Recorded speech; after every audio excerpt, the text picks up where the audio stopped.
Без оглед дали се работи за мека моќ, активни мерки, пропаганда, хибридна војна или разузнавачки дејности, како оружје на руските обиди за ширење на своето антизападно влијание на Балканот, Москва секогаш има посебно избрани тимови кои ги водат сите операции. Дел од нив и станаа познати на јавноста откако Кремљ ги засили акциите и откако влегува во извештаите на истражувачките новинари и аналитичари и во досијата на безбедносните служби на Македонија, Црна Гора, Босна и Херцеговина. Според документот, разузнавачките служби на земјите од Балканот, како најактивни поддржувачи и спроведувачи на московските директиви, се издвојуваат десетина лица, државјани на земјите од регионот, но и директни емисари од Русија. Тие се поранешни или актуелни разузнавачи, лидери на политички партии, дипломати, почесни конзули, раководители на невладини организации и филозофи. Нивната заедничка цел, како и целта на сите руски агенти, е подкопување на западните демократи и прекин на нивните односи со земјите аспиранти за НАТО и Европската Унија, како што се Македонија, Црна Гора, Косово, а за таа цел, како што вели шефот на британската разузнавачка служба МИ-5, Ендрю Паркер, се служат со посебна доктрина. The Russian state's now well-practiced doctrine of blending media manipulation, social media disinformation and distortion, along with new and old forms of espionage and high levels of cyber attacks, military force and criminal thuggery is what is meant these days by the term hybrid threats. На врвот на Путиновата балканска пирамида е неговиот човек од доверба Николај Патрушев, соколот од Кремљ, разузнавач од кариера и Путинов поранешен колега во разузнавањето. Патрушев е актуелен шеф на Советот за безбедност на Русија и важи за еден од најблиските соработници на рускиот претседател, кога се работи за ширење на руското влијание кај земјите аспиранти за НАТО и Европската Унија.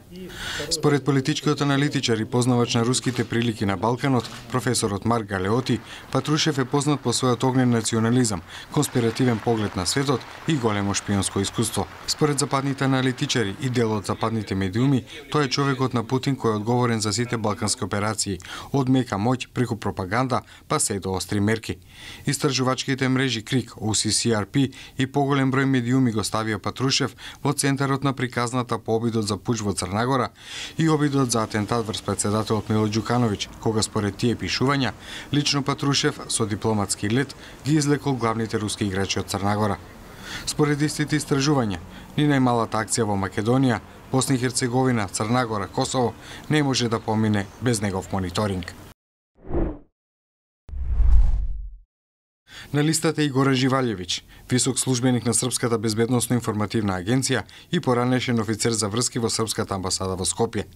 Според извештајот на македонската УБК од 2017 година, објавено од Балканската истражувачка мрежа OCCRP, за Живалјевиќ од 2015 година постојат индиции дека се занимава со разузнавачка дејност што се коси со дипломатската дејност, а според разузнавачки документи до кои дошла истата истражувачка мрежа, македонските агенти го следеле Живалјевиќ и документирале дека од 2015 година работел на отпор против интеграцијата на Македонија во Европа.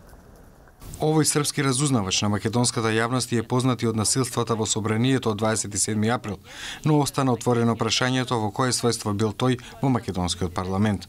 Во извештајот на УБК, објавено од OCCRP, се наведува и тоа дека Живалјевиќ му давал упатства на проруски ориентиран македонски пратеник, лидер на партија, кој е коалиционен партнер на ВМРО-ДПМН.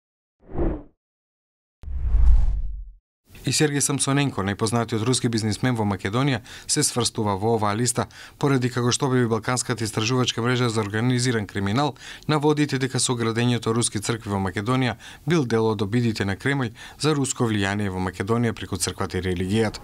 Тој е и почесен руски конзул во Битолскиот руски почесен конзулат, кој според извештајот на УБК од 2017 година за руско делување во Македонија е посочен како еден од изворите на проруските активности во Македонија. Кабинетот на Самсоненко ги демантираше таквите наводи како обид за некова дискредитација.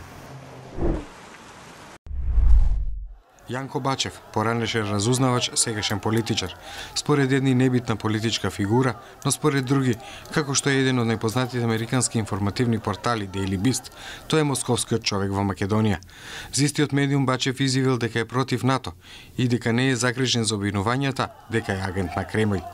Лидер е на проруска партија Единствена Македонија, пандан на Путиновата Единствена Русија и отворено се залага против НАТО и Европската Унија и се бори за зачленување на Македонија во Евразиската Унија на Русија. Тој е човекот кој во Скопје му беше домаќин на рускиот националист и идеолог на рускиот панславизам Александар Дугин, а во моментов е актуелен како предводник на движењето Блокирам, кој е против промената на името и против македонското зачленување во НАТО и Европската Унија. Професорот Стефан Влахов Мицов до неодамна беше подпредседател на партијата на Бачев Единствена Македонија, но се повлече по нивната кавга и по меѓусебните обвинувања кој за кого шпионирал и кој чии пари трошел. Мицов прв пат јавно беше поврзан со руските интереси кога во Скопје беше во друштво со рускиот идеолог Александар Дугин, а потоа и по промоцијата на проруската партија.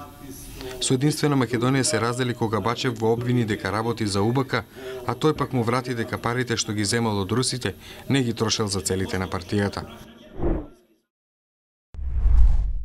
Русинот Андрей Родионов е основач и лидер на меѓународното општествено политичко движење наречено Руско-славјанско обединување и преродба.